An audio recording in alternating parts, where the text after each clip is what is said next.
Bellini's Madonna Enthroned with Child and Saints, one of the city's great masterpieces, as wonderful as it's ignored. Works by Tintoretto, Van Dyck, Palma Vecchio, and his great-nephew Il Giovanni decorate the chapels and nave walls.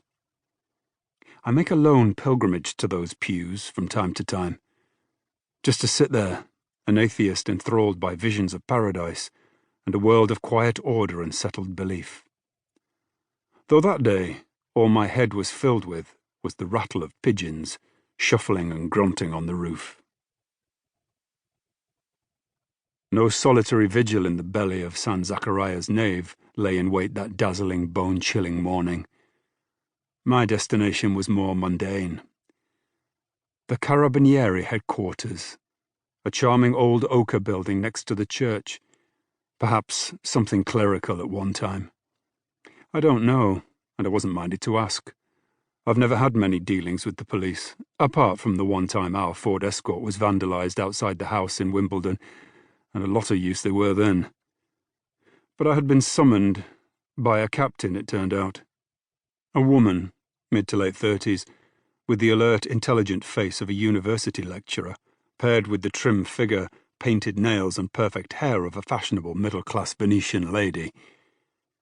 She wore the standard Carabinieri uniform, dark blue with red flashes, cut very neatly it seemed to me, perhaps custom-tailored. The jacket and trousers looked as if they'd come straight from the press of a dry cleaner that morning, and their owner fresh from the beauty salon. "Signor Clover," she said in a low and confident tone that was dry but not unfriendly. "Do take a seat." There was only one, opposite her desk in a small office. Just the two of us, a phone, a computer. It didn't feel like Scotland Yard. "Thank you for coming." I wasn't aware I had a choice. "No," she said. "True." I hoped I wasn't trembling. I'd been living in Venice for 3 months. My papers were surely in order after all the many meetings with rubber-stamp-wielding bureaucrats I'd suffered.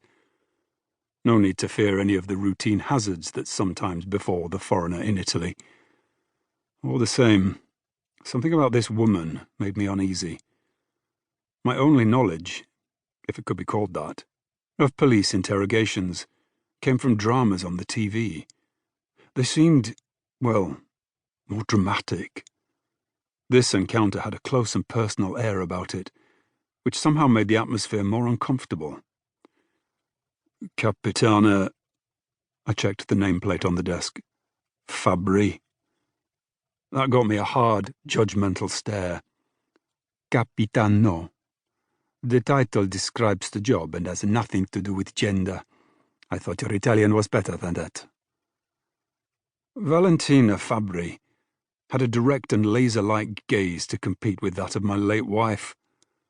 I felt myself wilting beneath it in that stuffy, overheated little room. My Italian was not the problem, it was my comprehension. "Call me Valentina if you find it easier." "I was wondering why you—" "Please, Arnold. You surely know. I have a corpse on my hands," she said, as if the idea greatly annoyed her. "At least in a fridge, in the Ospedale Civile. A bloody corpse. That of a famous English historian. A lord." "A knight," I pointed out. "It's not the same." "I stand corrected." Something that didn't happen often, judging by the tone of her voice.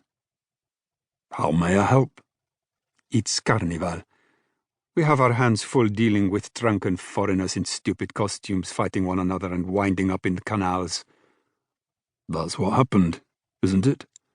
A tragic case of street violence?" She appeared outraged. "Here? In Venice? No. This would appear to have all the hallmarks of murder, foul and deliberate. Yet the only murders we have are those committed in the ridiculous fictions written by foreigners. It's unthinkable, unacceptable. This is a city of beauty, art, and culture, and of seeing as many tourists as possible pass through Piazzale Roma and leave as quickly as we may dispatch them." She leaned forward. "Allah."